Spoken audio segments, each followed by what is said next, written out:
Geldim geri gidiyorum. Bunlar yeni burada.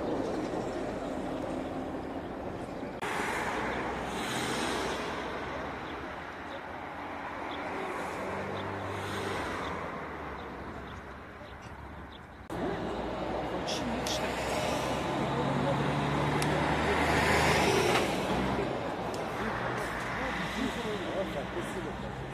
Kerem bir بقى الشفير